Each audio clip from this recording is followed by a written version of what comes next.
What is up, guys? Jake from OneHive here with the next CWL War recap. This weekend we had KANSHA, and obviously OneHive getting the big victory, 112-105.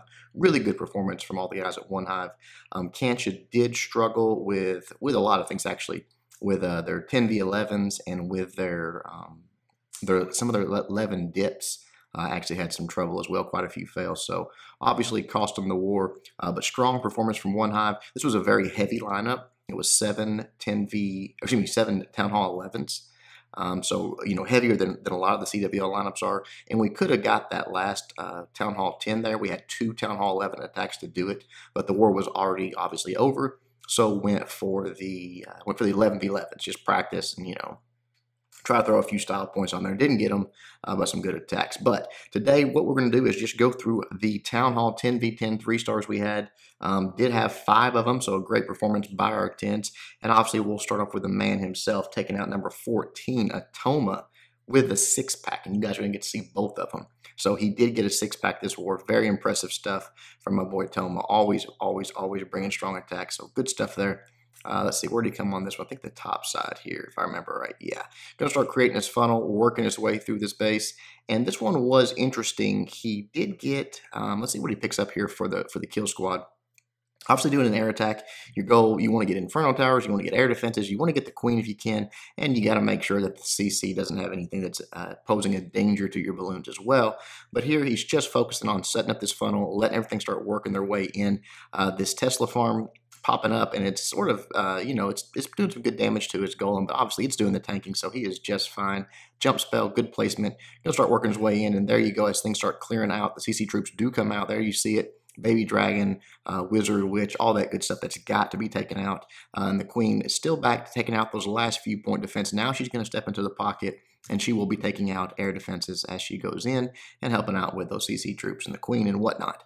So there that goes down. A couple of air defenses for the kill squad. Got the CC troops and got the defending queen. So that was enough for Atoma to push into this base with the air attack and get the 3-stars. So see how he did it. Lava Hound's going down, and you see how he sort of got it squished in to where it's just going to be a straight shot. I mean, things line up really nicely on this base to where his loons are less likely to clump up early on. They just sort of keep moving their way straight through. He does a nice job with the point. Look how they're kind of spread out. Yeah, they're clumping up somewhat, but they still has a couple groups, and he's continuing to sprinkle in those loons and doesn't even have a freeze for this very last Inferno Tower. Just sort of muscles his way through it, has enough loons there, and drops the haste to keep moving quickly. And then that big group gets on it, and once that goes down, obviously, it is all over but the cleanup. So we'll fast forward a little bit here. ×4, we don't want to watch. He's actually got 1 loon in the bag he got for cleanup there. We don't want to watch any more cleanup than we have to, but a beautiful attack. These should have done it, but I just don't have time right now. These would have been great for Death of Town Hall 10 because some of these were really progressed nicely, tweaking the attack as the war was going on, and finally Atoma coming in and getting the 3-star. So excellent job. So while we're at it, let's go ahead. I believe his is next as well. Going down to number 20. Yeah, Atoma, right there. Another air attack, another 3-star. Good stuff from him. Let's see, where does he start on this one? I'm trying to think. What was interesting to me is on one of these, I don't think he got any air defense or I think it's this one. I don't think he gets any air defense or inferno towers, which is like, what? Usually that's the goal. But he just worked the pathing out where he took out enough of the base, took out enough key aspects of the base that he can just push his way right on through. We'll see if I'm thinking of the right attack. I think this is it, though.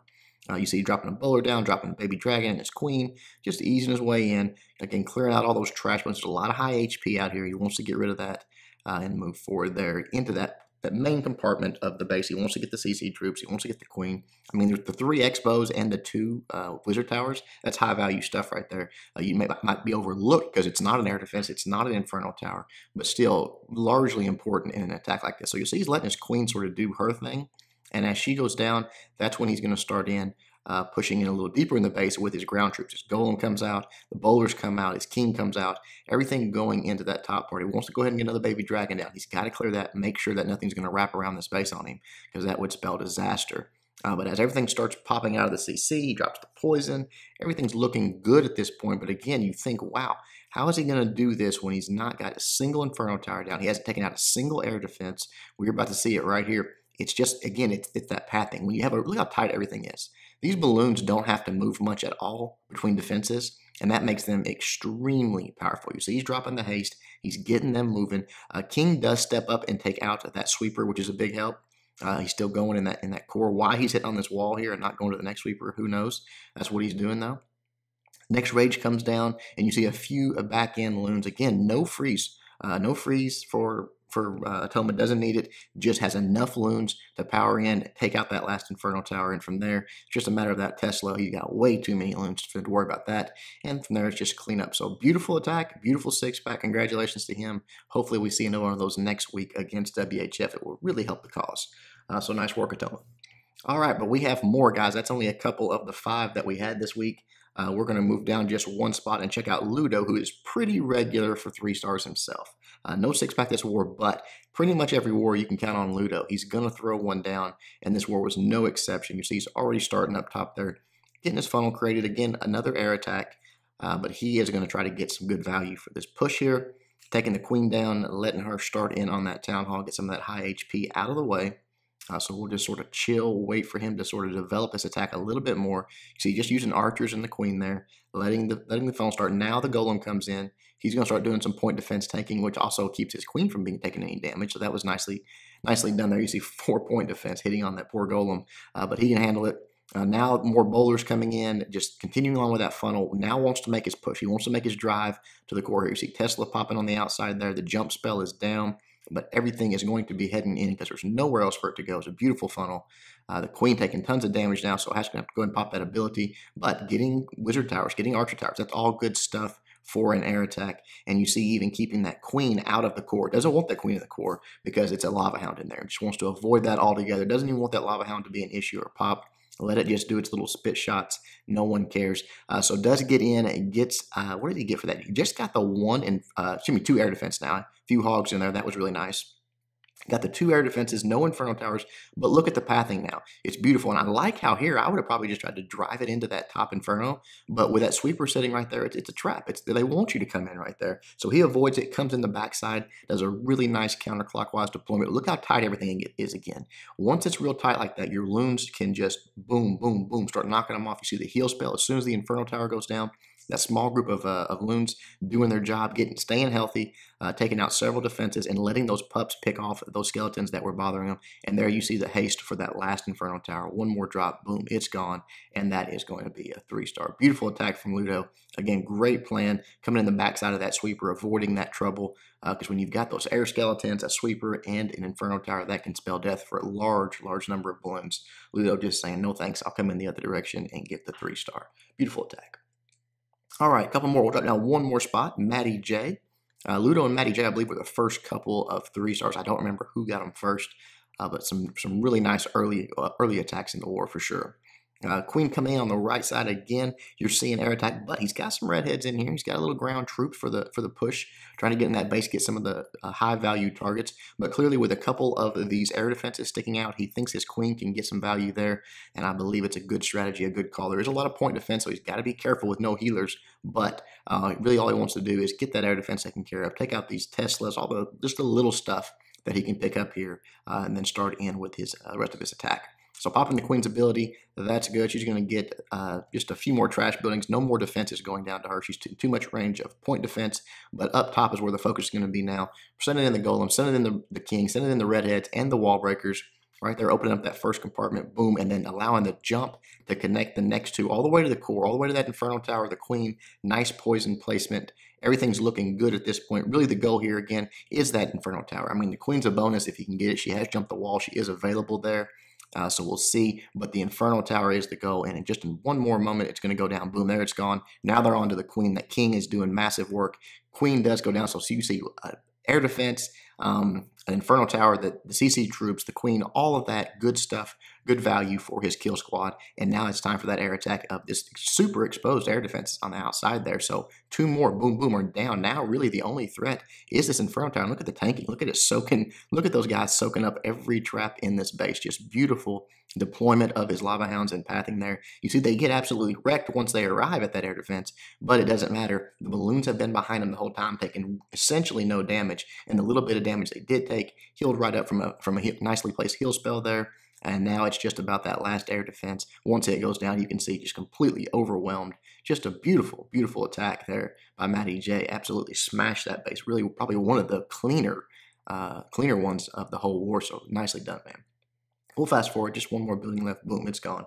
And one more attack for you guys. Now, guys, I know some of you guys are going to want some Town Hall 9 attacks. Don't worry, I will have them. I will be using them as background attacks for the upcoming videos of this week, because there's several good ones. But to finish it off, we're going to watch ASAP AK take out their number 23 go.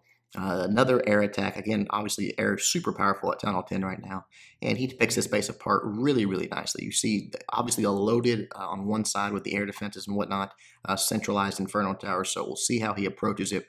Got his wizard down, already starting on that funnel. You see minions over here starting on that side. And there goes the queen with a giant stepping out in front. When it takes him that point defense, trigger that Tesla. Look how quickly he's going down, because that is a ton of point defense. So nice job there. Definitely was worth it. Now the queen can step up and do a little bit more damage. Wants to get her right into that little pocket to try to get that air defense taken care of. You'll see Tesla on the other side as well. Like such somewhat symmetrical base here. So there it goes. Air defense is down. Now the queen's pretty much done her job. Now it's a matter of dropping on the other side, doing the exact same thing, but this time using the king and a couple of wizards. You see the wizard stepping up, kaboom, right on top of that air defense. So now 280s down, and he's done it. What's nice about it is how cheap he got it. I mean, just basically heroes and a few troops. He's got 2 of the 80s down, and look at the pathing now. Look at this. Straight shot.